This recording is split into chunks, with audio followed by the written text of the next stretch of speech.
السلام عليكم ورحمة الله وبركاته. حبايبي الحلوين، عاملين ايه؟ يا رب تكونوا بخير. شم النسيم، قضينا شم النسيم والحمد لله. ويا رب كل شم نسيم وانتوا كلكم بخير وصحة وسلامة ان شاء الله يا رب. جاي لكم النهارده بفيديو جديد. جايبين كيلو خيار نخلله بطريقة سريعة جدا، يا دوبك ساعة ساعتين بالكتير بيتاكل، عشان بنوتاتنا الحلوين برضو يتعلموا، وهم شاطرين جدا وربنا يوفقهم في حياتهم. ويلا بينا على الفيديو نشوف احنا عملنا ايه. حبايبي عندي هنا حله اهيت فيها ميه.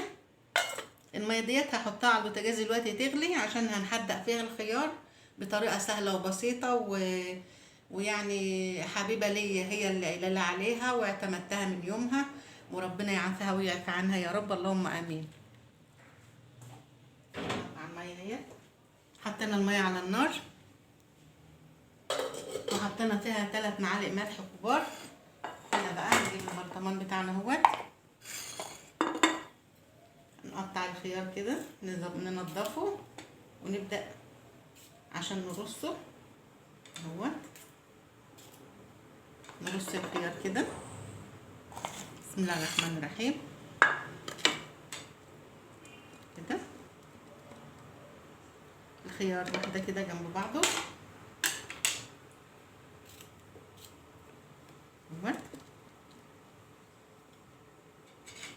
هنسيب الخيارة الصغيرة تبقى فوق، لان اكيد هنحتاجها، يعني نقفل بيها البرطمان عشان ما يطلعش فوق من المية اهوت. بسم الله الرحمن الرحيم.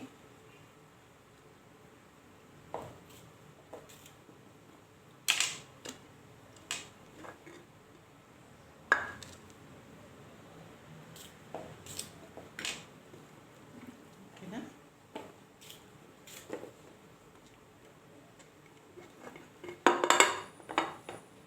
اهي.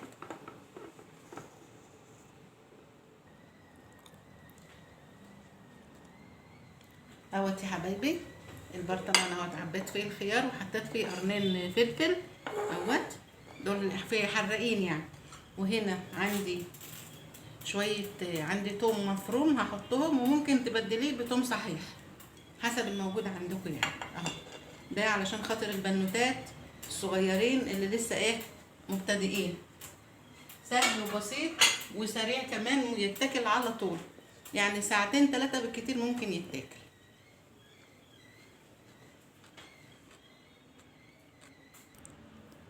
هنا الميه غلت اهيت، غلتها خلاص. هنا احط كده شويه خل، بسم الله الرحمن الرحيم. شويه خل كده مع الخيار، الخل بيقرمش الخيار يا جماعه، بيخليه حلو، يعني معلقه كبيره كده من الخل، ما نكترش. هنا برضو في الميه السخنه دي بحط معلقتين سكر همات، يعني معلقتين مساح مش مليانين قوي يعني، ادوبه كده. السكر بيقرمش الخيار وبيحافظ عليه، لانه ماده حافظه يعني، وان شاء الله يعجبكم. المخلل ده حلو وسريع وسهل جدا، مفيهوش اي حاجه صعبه، عشان خاطر بناتنا وحبايبنا الصغيرين. هي حبايبي دي ميه مغليه مش ميه سخنه، مغليه حلو جدا يعني.